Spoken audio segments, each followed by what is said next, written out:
What's going on, YouTubers, gamers and hobbyists out there? Welcome to this new overview of the next book I want to have a look at in my World of Darkness series, Back into Darkness. And we're going back to Werewolf now, Werewolf the Apocalypse. And this is, of course, second edition, as it says here. Let's take these dice off. Now, the coding is WW3600.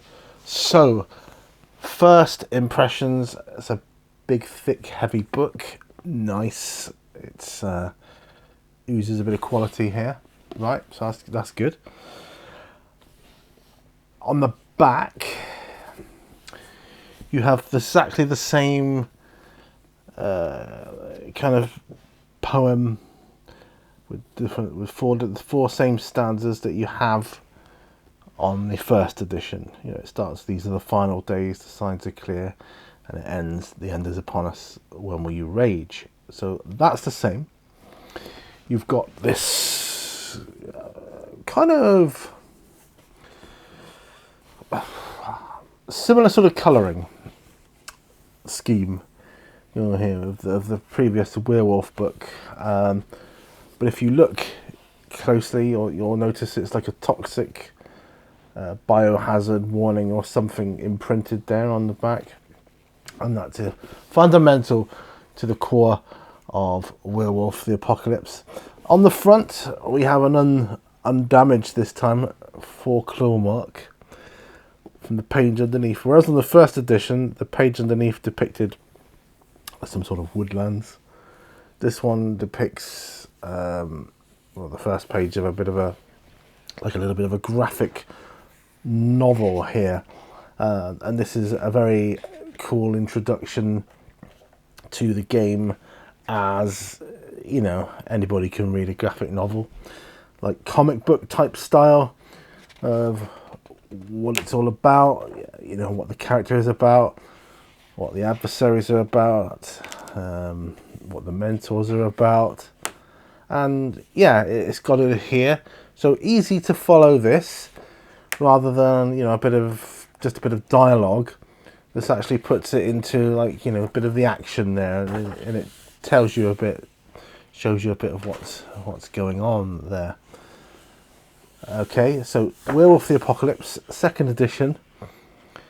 Storytelling game of savage horror by Mark Reinhagen, with Robert Hatch and Bill Bridges. So the acrid air is heavy with hate under question haze in the haze. When will you rage? So again, this is kind of taken from first edition. Pages, whilst, you know, not glossy, but quality. It does use quality. Bear in mind, this is a very old book.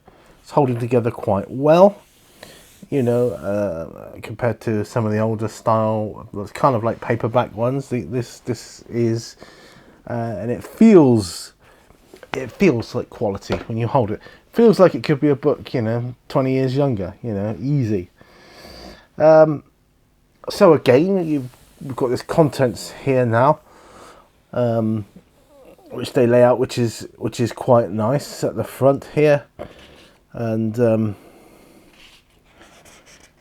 Sacred Way. So this is second edition, so this is literally another take on it, and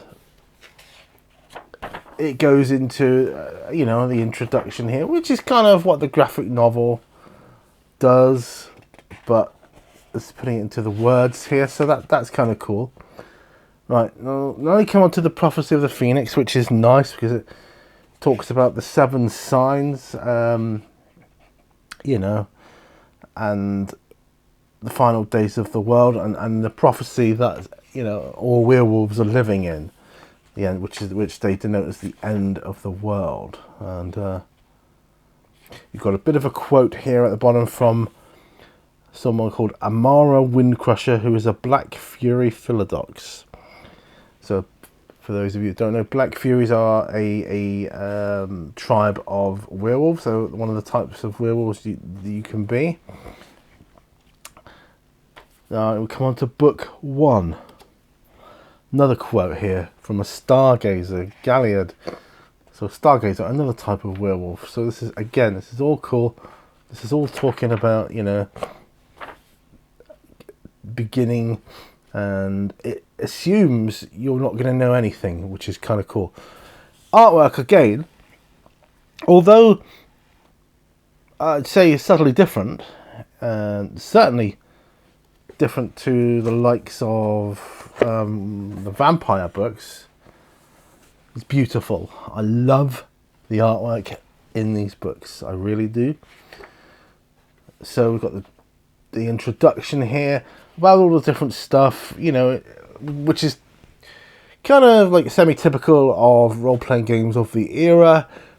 Depicts, or where it denotes the different types of aspects of storytelling, from the storyteller or game master, if you'd rather use that term, to the players, the characters, the playing age. You might need winners and losers if you really don't know what a role-playing game is, and all the other sort of stuff.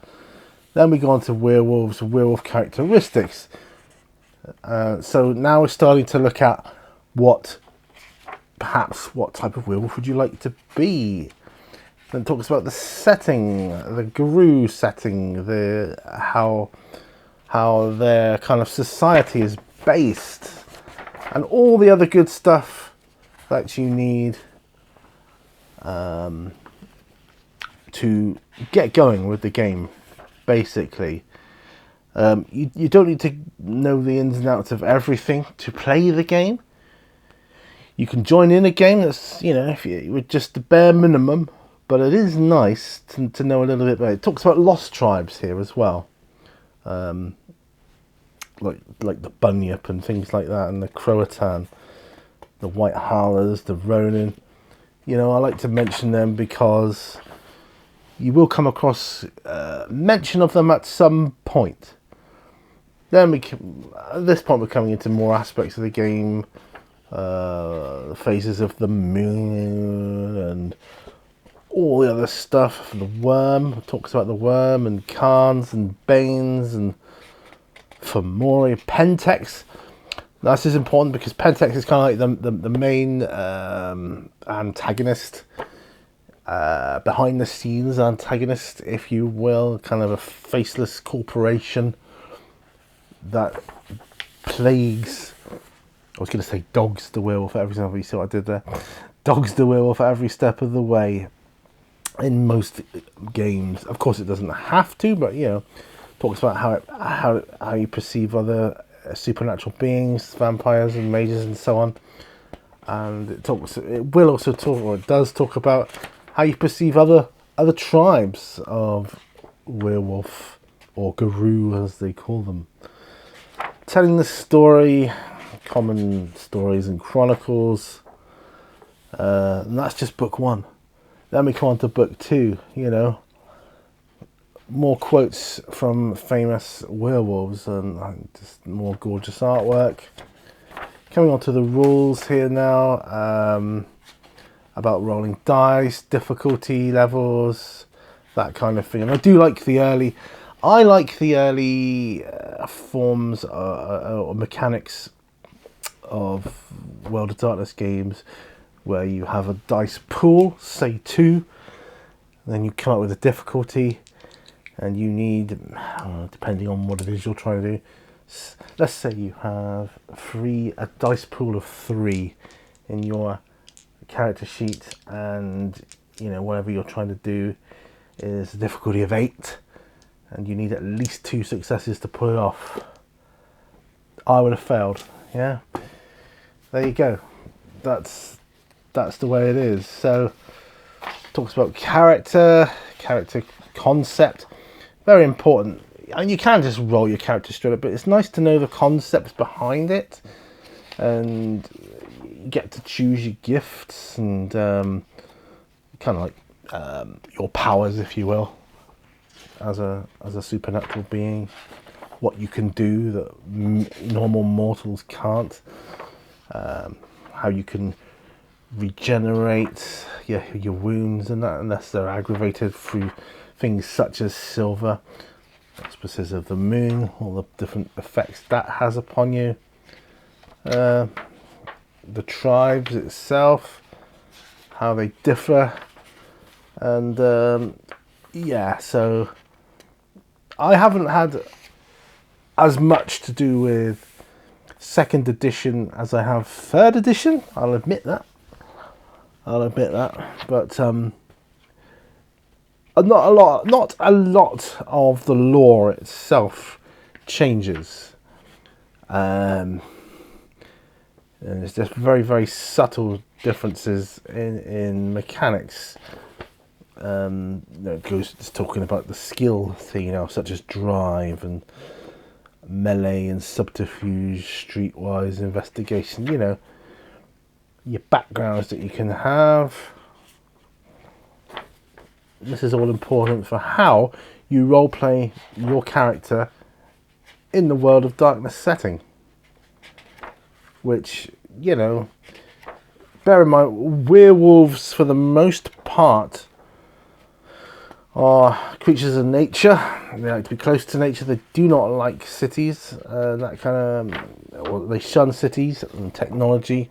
Unless you're a glass walker, that's one of the different tribes that are kind of different. They're kind of oddballs because they kind of want to utilize technology for their own, to help them in the fight against like Pentex and so on. They use it as a tool.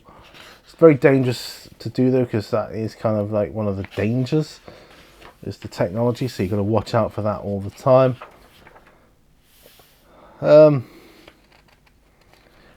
Yeah, just rights. Talks about glory, honor, renown. That's what you will gain from experience, how to use it, your rage, your willpower, your genosis. I say genosis. Some people say gnosis. Some people say genosis. It's kind of up to you. It's the link between you as a werewolf and the sacred Mother Earth, Gaia. So it talks about how to use it. Your health. Talks about recovering. All the usual role-playing stuff you get. Then we come on to book 3. Yet another quote from another werewolf. Now it talks about book 3, or chapter 7, but it is book 3. It talks about the spirit world and the Umbra, and the deep Umbra and the Tellurian, and that. There's a lot to learn. There is a lot to learn, but you don't need to know it all at once, and that's the beauty. That's the beauty of Werewolf. Pick it up as you go, a little bit here, a little bit there. And some games will introduce different aspects of the things you need to know about being in the Umbra, and the dangers it can pose as well. Yeah. So what have we got here? Renown awards chart. It helps the game master or the storyteller as well.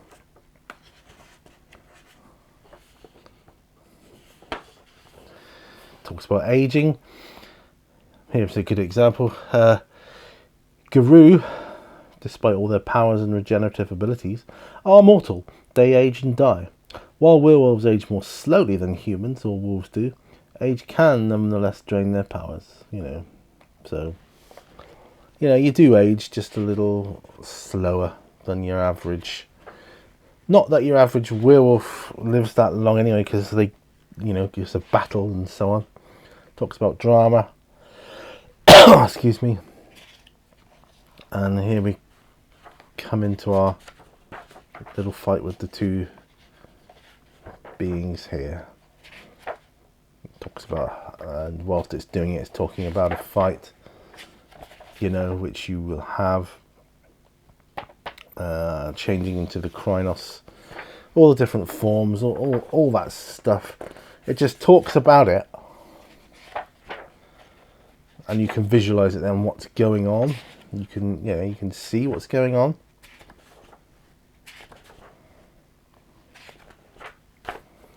Great, artwork again. until you get to the end of the battle, and one of them changes back to human form, and that's great.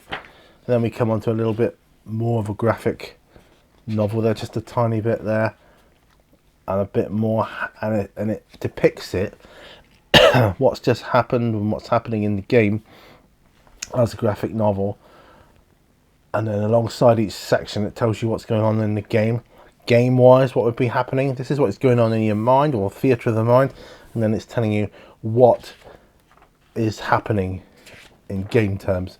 So that's kind of cool. I like that. I've not seen that before. Talks about miniatures and maps and painting miniatures, and you don't need any of that, you just don't, but you know, like most people, I like to have that. Talks about your adversaries here, all the different ones, you know, all the different types of creature that you could be facing, and then usually they have like a short scenario or chronicle. Yeah, Central Park, a setting for a werewolf, and yeah, so you got a little mini game here for the storyteller to unleash upon his players, which is really cool. Just to get you inside the world of darkness. There you go. Last words, developers notes. Of course, the obligatory character sheet, you know, and they don't change much, thankfully, and that's why it's nice that you can chop and change between those games of vampire, werewolf, mage, you know, whatever, mummy, and the mechanics are pretty much the same. You've got your index here, which is nice, always good. Talks about Vampire the Masquerade there, and another little bit of graphic novel here at the end, just to wet the whistle of how the book started, and this is how the story unfolds, you know, just to get you going, and then in the end, there you go. And this, whatever this is, like burning fire, I don't know what it is here, but it's nice nonetheless. It's a nice touch. All in all, it is a very well-rounded, very well-produced book that I am proud to have on my bookshelf. Like I say, I haven't had a lot to do with second edition. I went straight to third. That was more unknowing on my part. That's got nothing to do with, you know, what I think of the game or anything like that. So I'm actually excited to be able to delve into second edition now I have it, and get some second edition add-ons and source books. So that's it. Werewolf the Apocalypse second edition core rulebook. Thanks ever so much for watching this overview. Do remember, all brushes lead to war, and remember, all games lead to awesome. Thank you. See you on another video. Bye for now.